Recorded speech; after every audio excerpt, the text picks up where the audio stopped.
오늘 우리에게 주시는 하나님의 말씀 신약성경 요한복음 12장 3절 한 절 말씀입니다. 제가 가지고 있는 신약성경 167면에 있는 요한복음 12장 3절의 말씀 다 같이 한 목소리로 봉독 드리겠습니다. 마리아는 지극히 비싼 향유 곧 순전한 나드 한 근을 가져다가 예수의 발에 붓고 자기 머리털로 그의 발을 닦으니 향유 냄새가 집에 가득하더라. 아멘. 하나님의 말씀입니다. 할렐루야. 마지막 날 또 승리하신 모든 성도님들 축복하고 환영합니다. 우리 주위에 있는 성도들과 인사를 나누실 때 새벽이니까 너무 빤히 쳐다보지 마시고요, 사랑스러운 마음을 담아서 인사 나누시도록 하겠습니다. 사랑합니다. 축복합니다. 네, 오늘 청년부 찬양대 너무 새벽부터 귀한 찬양 감사를 드립니다. 우리 청년들 보니까 마스크 피해자인 것 같아요. 마스크를 벗으니까 다들 얼마나 이렇게 인물들이 좋은지, 마스크 쓸 때 너무 억울했겠다 싶은 생각이 드네요. 너무 귀하고 감사하고, 또 이렇게 형제들이 교회 찾아보기 쉽지 않은데 그래도 거의 형제들이 반 정도 이렇게 새벽에 일찍 나와서 찬양한다는 게 너무 감사하고, 요즘 대학교마다 복음화율이 3%가 안 된다고 합니다. 청년들이 믿음을 지키기가 쉽지 않은 그런 시대에 또 하나님께서 새벽 이슬 같은 이렇게 청년들을 저희들에게 주셔서 저희들이 이렇게 소망할 수 있게 해주시는 것이 얼마나 큰 은혜인가라는 생각들을 해보게 됩니다. 우리 청년들 원래 더 많이 올 수 있었는데 오늘 엄선된 청년들만 모였는데 우리 귀한 찬양 마지막에 올릴 줄 몰랐어요. 나는 새벽에 어떻게 그렇게 깔끔하게 잘 올렸는지 큰 감동이었습니다. 우리 청년들을 위해서 다시 한번 큰 박수하도록 하겠습니다.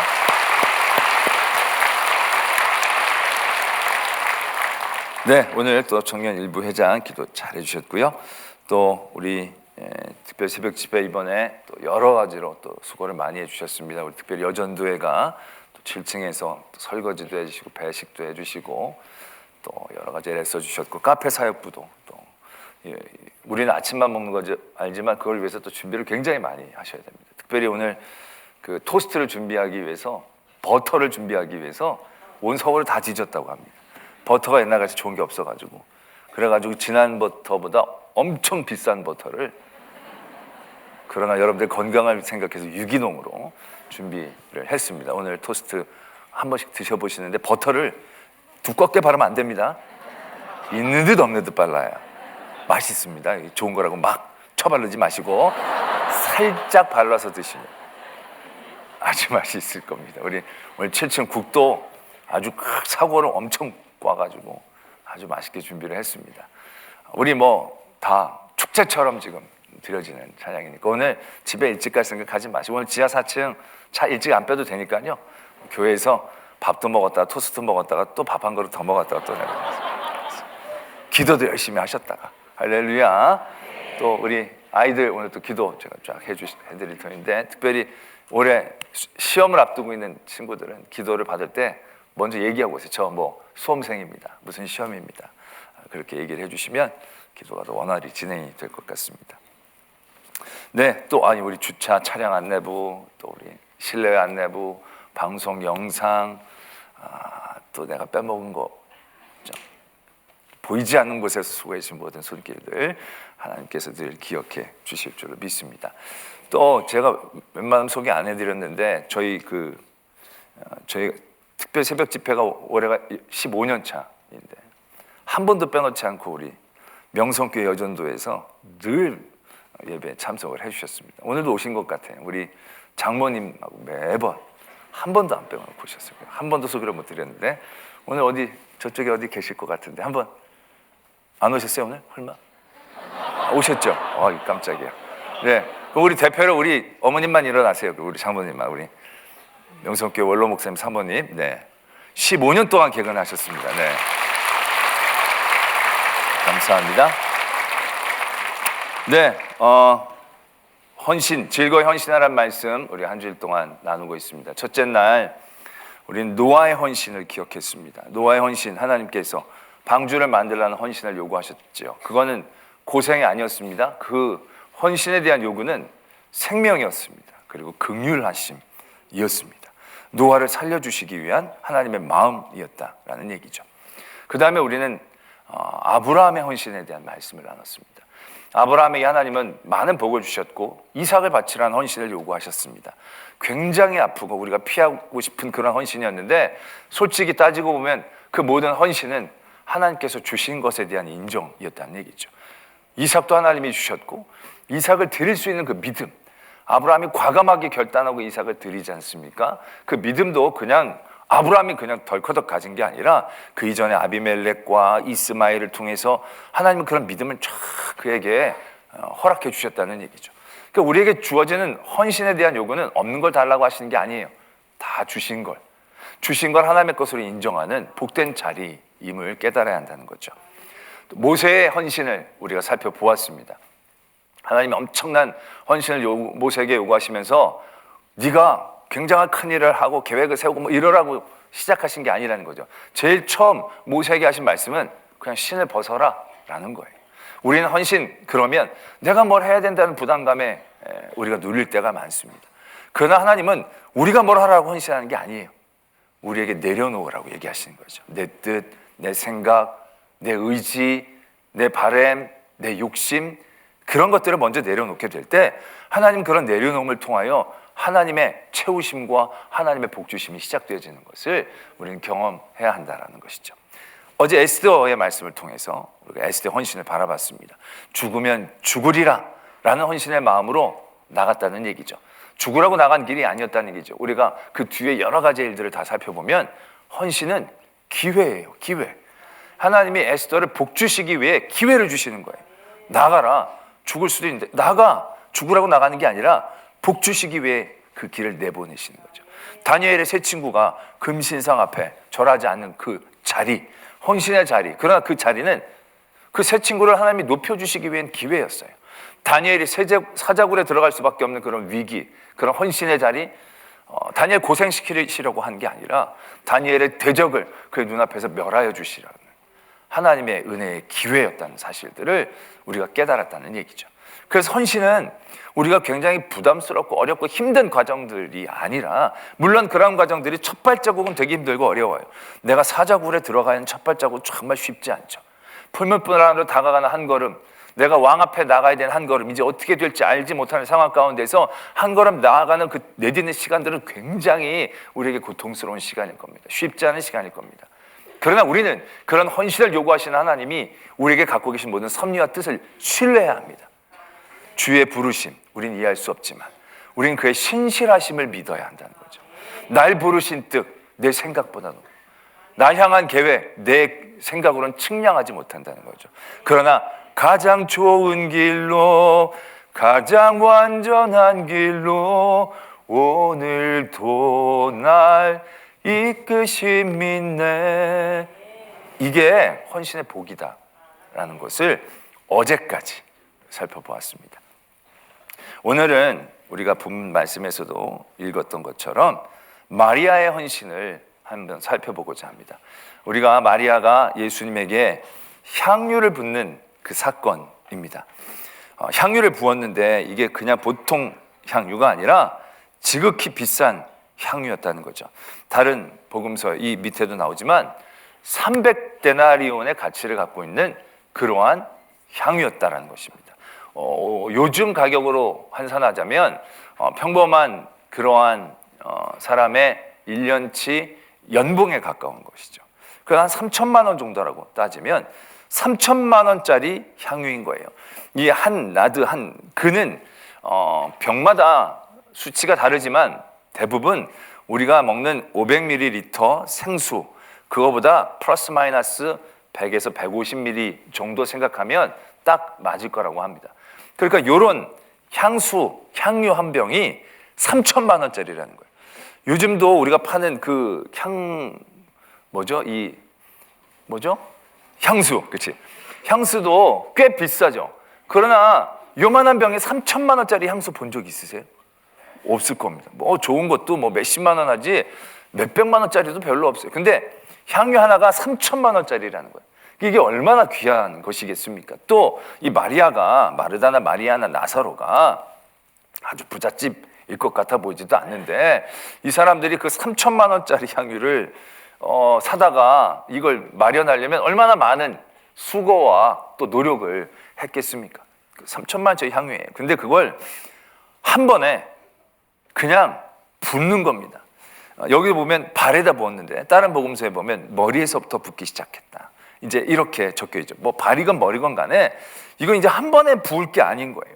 다들 보면 3천만 원짜리 향유 어떻게 쓰겠어요? 여러분들이 집에 있다고 한다면 정말 귀하고 소중할 때 정말 두세 방울 톡톡톡 떨어뜨려 가지고 막 그것도 온갖 그냥 가장 최고의 효과를 누리기 위해서 막 펴서 이렇게 바르지 않겠습니까? 아주 아껴 그냥 고이고이 간직하면서 바르지 않겠습니까? 3천만 원짜리니까 한 방울에 그게 얼마겠습니까? 그건 그거 생각해서 굉장히 아껴 바를 거란 얘기죠.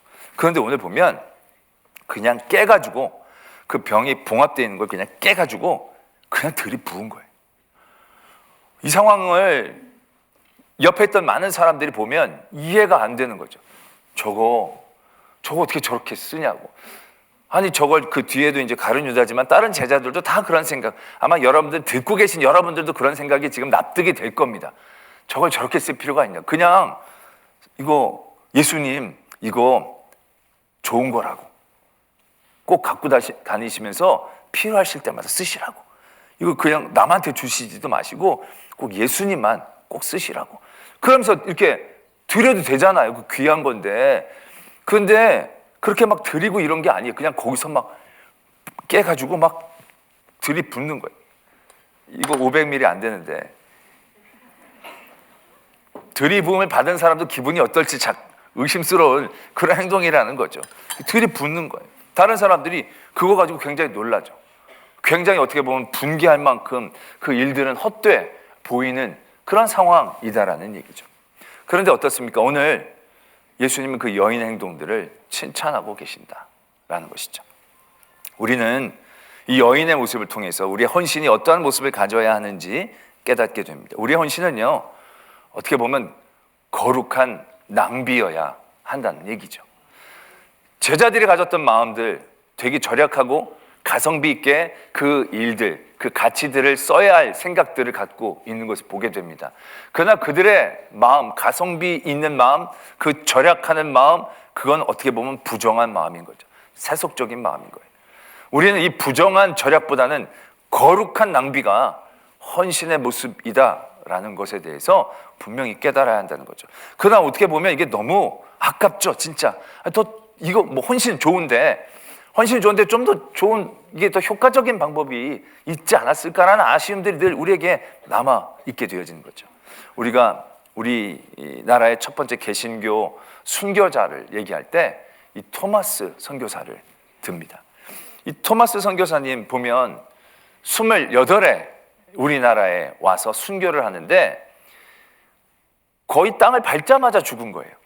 그러니까 뭐 우리나라에 대해서 뭘 할 수 있는 기회가 없었어요. 그분이 중국 선교사로 갔다가 아내가 돌아가셔서 실에 빠져 계시다가 조선에 대한 얘기를 듣고 또 그때 조선에 천주교에 대한 엄청난 박해가 있다는 얘기를 듣고 조선에 대한 마음을 품고 제너럴 셔먼이라는 상선을 타고 대동강변으로 들어오죠.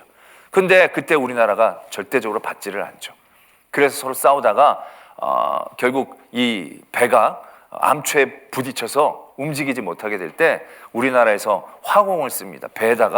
빈 배에다가 불을 붙여서 그 제너럴 셔먼에 갖다 붙이는 거죠. 그래서 배가 불타기 시작합니다. 그래서 처음에는 이 배 선상에서 사람들에게 성경책을 뿌리던 이 토마스 선교사님이 뭐 배에 불이 붙었으니 어쩔 수 없지 않습니까? 그 배에서 뛰어내려서 강변으로 딱 도착을 하죠. 강변으로 도착하자마자 순교를 당하신 거예요. 이게 얼마나 그 젊은 영혼이 정말 조선에 대한 마음을 품었는데 뭐 아무것도 못하고 와서 그냥 닿자마자 돌아가시는 그러한 일들을 겪을 수밖에 없었을까. 굉장히 어떻게 보면 헛된 죽음같이 여겨지는 그러한 모습, 결국 그러한 모습들이 우리에게서는 어떻게 보면 거룩하다는 이름을 붙여서 낭비를 변호하는 그러한 헌신으로 얘기되어질 때도 적지 않다는 것입니다. 그런데 여러분, 이 거룩한 낭비라는 것은 우리에게 있어서 어떠한 감정과 어떠한 느낌을 주는지 다시 한번 생각해 볼 필요가 있습니다. 여러분, 우리는 주변에 있는 사람으로 그 모습을 판단하면서 아유 저렇게까지 뭐 저런 식으로 할 필요가, 이런 생각을 하지만 여러분이 한번 마리아의 마음을 한번 생각해 보십시오. 아까도 말씀을 드렸듯이 이 3천만 원짜리입니다. 엄청나게 비싼 겁니다. 이 비싼 거가 마리아에게는 안 비쌌겠습니까? 마리아에게도 비쌌을 것입니다. 그 3천만 원을 만들어내기 위해서 마리아는 굉장한 많은 노력을 했을 것입니다. 아니 어쩌면 혼자 노력해가지고는 이룰 수 없어서 모든 가족들이 함께 이 일들을 위해 준비했을 수도 있었을 것입니다. 그 비싼 것 모두 자기가 정말로 노력을 해서 벌었든지 온 가족이 함께 벌었든지 하여튼 그것을 노력을 해가지고 그 귀하게 귀한 향유를 구한 거예요. 마리아에게는 뭐 그런 생각이 없었겠습니까? 이걸 어떻게 가장 효과적으로 예수님도 기뻐하시고 다른 사람들에게 효과도 있고 우리에게 만족도 있을까? 그런 생각이 왜 없었겠습니까? 근데 마리아는 지금 보면 어떻게 보면 비이성적인 행동을 하는 거예요. 그냥 부셔가지고 붓는 거예요. 여러분 그때 그 마리아의 마음이 어떻겠습니까? 어떠한 마음이 있었길래 그게 가능했겠습니까? 마리아에게는 이게 지금 돈으로 보이질 않는 거예요. 이게 그렇게 비싼 것처럼 생각이 되지 않는 거예요. 이건 예수님에게 드릴 거에 비하면, 내가 드리고 싶은 마음에 비하면 아무것도 아닌 거예요. 3천만 원이 아니라 3억짜리라도 이 마리아의 마음 가운데는, 예수님을 향한 그 마음 가운데 이건 아무런 의미가 없고 아무런 가치가 없는 거예요. 마리아는 그냥 빨리 이 좋은 향기를 가지고 예수님에게 부어드리고 싶은 거예요.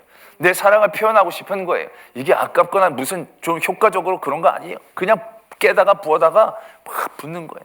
그러고 나서 그 향유가 그 발가에 적신 다음에 그 발을 머리칼로 닦아드리는 거예요. 뭘 더 해드리고 싶지만 더 해드리지 못하는 안타까운 마음들이 여기서 느껴지는 거죠. 이때 마리아의 마음이 어떻겠습니까? 붓고 막 나서 머리카락으로 막 닦으면서 이건 나 오버하는 거 아닌가? 아차, 내가 갑자기 흥분해가지고 이게 무슨 실수인가? 반 틈만 부어도 될 걸 너무 많이 부었네. 뭐 이런 생각 하겠습니까? 그런 생각을 했으면 애시당초 붓지도 못했어요. 그러나 마리아는 얼마나 행복했겠습니까? 예수님, 자기 오빠를 살려주신 예수님, 그 예수님을 위해서 이걸 다 준비를 했고 이걸 지금 예수님에게 그냥 그 감동과 감격으로 부어드리는 이 마리아의 마음, 붓고 머리에 붓는 것만이 아니라 발에다 붓고, 그 발이 어떤 발인데 막 그 향유를 거기다 붓겠습니까? 그래서 향유 냄새가 집에 가득 있다는 거예요. 몇 방울만 뿌려도 엄청나게 향기가 날 이 향유가 병채 쏟아 부었으니, 여러분 실수로 향수병 깼을 때 방에 냄새 가득 찰 때 아마 있을 것입니다. 그 이상일 겁니다. 3천만 원짜리 향유가 방 안에 가득 찼을 때. 근데 그 향기는 마리아에게는 엄청난 감격이고 기쁨이었을 것입니다. 너무나도 하나도 아까운 마음이 없는 그러한 마음이었을 것이다 라는 얘기죠. 여러분, 이 거룩한 낭비라는 이것이 마리아에게는 얼마나 큰 행복이었겠습니까? 얼마나 큰 기쁨이었겠습니까? 헌신은 그래서 복입니다. 헌신은 기쁨이어야 합니다. 아까 토마스 선교사님도 강변에 이제 내리게 됐을 때 박충건이라는 평양 그 병사가 그 토마스 선교사를 죽이려고 칼을 들고 다가왔습니다. 근데 그 박충건이란 분이 나중에 이렇게 그 부분을 적습니다. 내가 그를 찌르려 할 때 그는 두 손을 마주잡고 무슨 말을 한 후 붉은 배를 입힌 책을 가지고 웃으면서 나에게 받으라고 권했다. 그러므로 내가 죽이기는 하였으나 이 책을 받지 않을 수가 없어서 받아왔노라. 박충건이라는 분이 그렇게 적었다는 얘기죠. 이분은 나중에 30년 뒤에 마페 선교사로 인해서 세례를 받고 한 교회의 장로님이 되어서 그 교회를 끝까지 감당했던 그러한 성도가 되었던 분인 거예요. 이분이 그 이전에 이렇게 적었다는 거예요. 내가 그 토마스 선교사를 찌르려고 갔을 때 그분이 두 손을 마주잡고 기도하는 손이었던 것 같아요. 무슨 말, 기도를 막 하고 난 다음에 가지고 있던 성경책을 그 박충건에게 웃으면서 내밀고 가지라고 얘기했다는 거예요. 지금 그 강변은 도륙이 일어나고 있는 그런 강변이었어요. 토마스 선교사님도 이제 자기에게 무슨 일이 닥칠지 분명히 알고 있었다는 얘기죠. 그런데 토마스 선교사님 내가 아내도 중국에서 죽고 내가 오랜만에 이 마음을 주셔서 이제 조선 땅에 한번 선교 좀 해보려고 내가 딱 왔는데 이거 무슨 선교의 시자도 못 해보고 배가 땅에도 덮기 전에 입항도 제대로 못하기 전에 배에 불이 붙어가지고 내가 뛰어내려가지고 이 강변에서 내가 이렇게 죽게 되는, 이게 말이 됩니까? 하나님, 어떻게 보면 너무나도 원통하고 억울하고 내가 하나님을 믿는 믿음이 결국 이거밖에 안 되는 겁니까? 이 정도밖에 나에게 원하시는 게 아닙니까? 라고 생각할 수 있는 그 자리에서 토마스 선교사가 두 손을 모으고 기도를 했다는 거예요. 그리고 웃었다는 얘기예요. 웃었다는 거. 웃으면서 그 성경을 내밀었다는 거죠. 가지라고. 그때 이 토마스 선교사님들의 마음이 어떠했겠냐는 거죠. 억울함, 분노 이런 거 아니라는 얘기죠. 평안이었다는 거죠. 어떻게 보면 세상 사람들이 보기에 젊은 영혼이 헛되게 죽은 것 같은 그러한 헌신이었지만 이 토마스 선교사님의 마음은 그렇지 않았다는 거죠. 이제 먼저 순교한 아내를 따라가고 내가 주의 이름으로 죽을 수 있다는 것, 내가 성경책을 전해주고 죽을 수 있는 마지막 순간을 하나님이 허락해 주셨다는 이 사실이 하나님 앞에 자기의 모든 삶의 자리에서 충만함을 주고 있다는 거죠. 그러면서 편안하게 줬다는 거예요. 결국 이 웃음이 이 박충건이라는 사람의 마음을 붙잡았다는 거죠. 뿐만 아니라 이 뒤에도 나중에 그런 얘기들이 많이 있잖아요. 이때 뿌려졌던 성경책 중에 몇 권이 강물에서 강변으로 올라왔을 때 최치량이라는 어린이 잡아서 박영수라는 분한테 아마 관리한테 줬다는 거예요. 그 박영수라는 분은 그것이 한지여서 종이여서 좋아가지고 그걸 다 이 벽에다 도배를 쫙 했다는 거예요. 그러고 났더니 이게 이 사람이 돌아 누워도 성경이 보이고 밥 먹을 때도 성경이 보이고 그래서 이렇게 천천히 그거 보다가 이 사람이 은혜를 받고 예수를 믿었다는 거예요. 그때 마페 선교사님이 나중에 30년 뒤에 왔을 때 자기가 처음 온 선교사인 줄 알고 방에 딱 들어갔더니 방에 이 성경책이 도배가 된 걸 보고 깜짝 놀랐다는 거예요. 그때 토마스 선교사님이라는 분이 그때 그렇게 덧없이 오셨다는 것, 그것을 깨달았다는 거죠. 그래서 그 교회가 그분의 집이 결국 산전형 교회의 표시가 되었다는, 이게 굉장히 놀라운 일들이 일어나는 거죠. 이건 뭐 나중에 결과는 둘째치고라도 이 토마스 선교사님이 그때 웃으면서 성경을 건네줬을 때 그 마음을 우리는 한번 헤아려 보아야 된다는 거죠. 헌신이란 것 굉장히 힘들고 어려운 과정인 것처럼 생각이 되시지만 아닙니다. 헌신은 복입니다. 헌신은 기쁨이에요. 이 마리아처럼 엄청나게 비싼 걸 해도 전혀 아깝지 않은 거예요. 여러분들 연애했을 때 한번 생각해 보세요. 쓸데없는 건 막 사주고 그래도 하나도 아깝지 않았잖아요. 이따만한 인형 사도 그게 아깝지 않고 저 사람이 좋아할까 말할까 막 이런 것만 생각하고, 꽃 절대 안 좋아하면서 꽃도 막 사갖고 가면서 이런 거 다 쓸데없는 낭비였잖아요. 근데 아깝질 않은 거예요. 그게 얼마나 기쁨이에요. 근데 언제부터 비극이 시작됩니까? 뭐 하나 사주려고 그랬더니 갑자기 아까워지기 시작한 거. 전까지는 꼭 백송이도 막 사들어줬다가 백송이까지 할 필요가 있나 싶어서 몇 송이 빼달라고 그때부터. 그러면서 이렇게 아까워서 그때부터 비극이 시작되는 거거든요. 그런데 이런 모든 거룩한 낭비가 아깝지 않고 되어질 때 그 순간 그 마음들 여러분 생각해 보세요.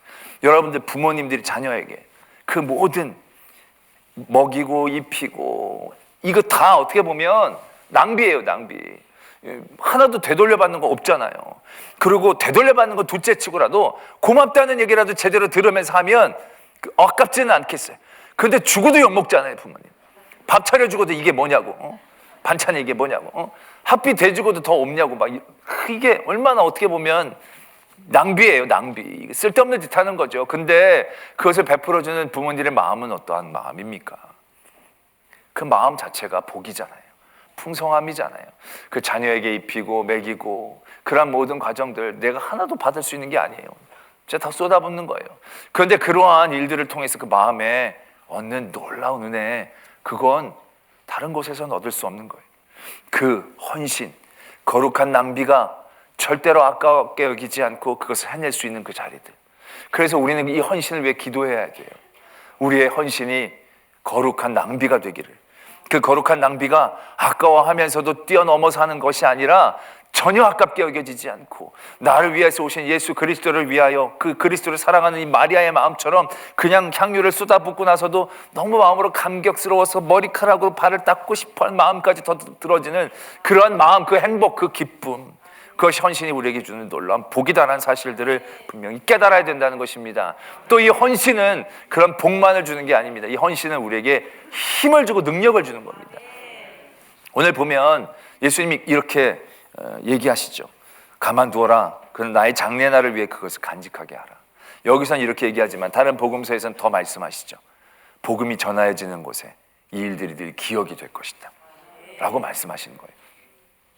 여러분, 얼마를 우리가 바치면 성경에 우리 이야기가 적혀지겠습니까? 얼마를 기부해야 우리에 대한 이야기들이 성경에 적혀지겠습니까? 이 돈으로 환산할 수 없는 겁니다. 이 광고비로 따져도요, 이거 진짜 수조를 내도 이 몇천 년 동안 수십만 명에게 내 얘기가 막 이렇게 좋게 전해진다라고 생각하면 정말 아낌없이 투자할 수 있을 겁니다. 그런데 이 마리아는 단돈 3천만 원에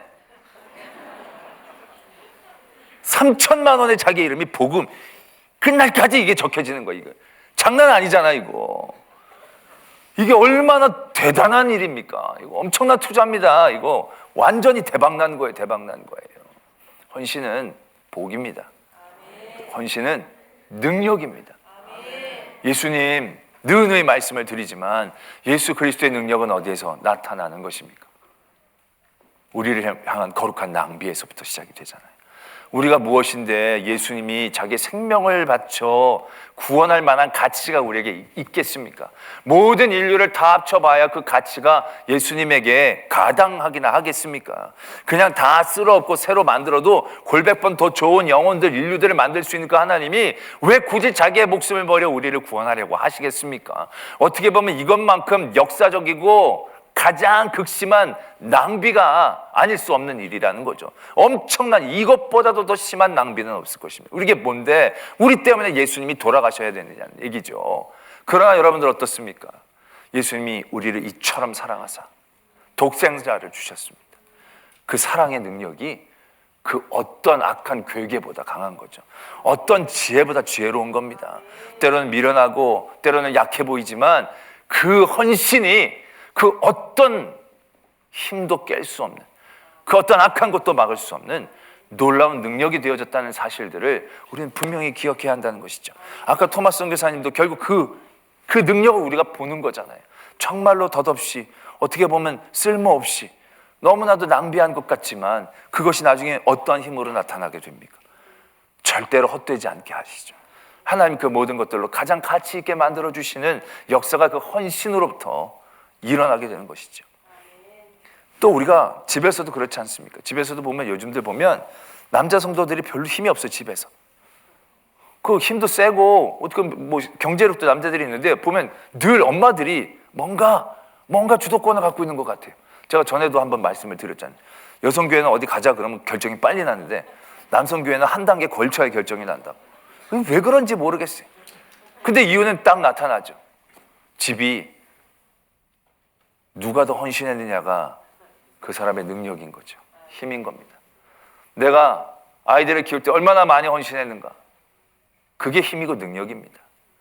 아무리 힘이 있고 아무리 뭐 돈이 많아도 그 헌신한 것만큼의 힘을 따라잡을 수는 없죠. 집에서도 보면 늘 아버지들이 쫄릴 때가 많잖아요. 애들이 엄마 편 들 때가 많잖아요. 애들이 왜 엄마 편을 많이 들어요? 이게 그렇게 어려워요? 자신을 향해서 헌신해 준 양이 있거든요. 양이. 물론 아버지들은 이게 바로 1단계가 아니라 걸쳐서 이렇게 오는 헌신이라서 애들이 잘 못 느끼는 그 어리석음 때문에 그렇기도 하지만 뭐 어떡하겠어요. 애들이 느끼기에는 1차적으로 밥 먹여주고 입혀주고 그러는데 어떡하겠어요. 그러니까 그 아이들은 헌신의 힘을 따라갈 수밖에 없는 겁니다. 여러분, 헌신은 그래서 능력입니다. 근데 요즘 세상은 그렇게 헌신하는 걸 다들 미련하다고 얘기하죠. 호구라고 얘기합니다. 근데 여러분, 헌신하는 것, 어떻게 보면 거룩한 낭비를 한다는 것 굉장히 어리석고 미련해 보이기도 하지만 여러분, 그 헌신이 가장 큰 능력이 되어진다는 사실들을 잊어서는 안 됩니다. 하나님이 기억해 주시는 가장 큰 복의 이유가 되어진다는 걸 잊어서는 안 된다는 것이죠. 그래서 우리는 기도해야 합니다. 헌신할 수 있도록. 억지로 뭘 맡고 이게 아니라 오늘 이 마리아처럼 그 헌신이 내게 복으로 다가게 해주십시오. 내가 헌신하는 것들이 아깝게 여겨지지 않게 해주시고 그 일들함으로 더 큰 기쁨과 행복감에 충만할 수 있는 헌신자가 되게 하여 주시옵소서. 또 그 헌신을 통하여 내게 주신 하나님의 능력을 은혜되게 사용할 수 있는 그런 헌신자가 되게 해주시옵소서. 그렇게 기도하셔야 됩니다. 그럴 때 이 헌신을 즐거이 감당하게 하시며 이 헌신을 통하여 더욱더 큰 하나님의 은혜의 자리에 나가는 노아처럼, 아브라함처럼, 다시 하겠습니다. 노아처럼, 아브라함처럼, 모세처럼, 에스더처럼, 마리아처럼, 그리고 여러분들처럼, 토마스 선교사들처럼 하나님의 놀라운 은혜와 역사의 시작이 되어질 수 있는 성도가 되어질 줄로 축원하고 믿습니다.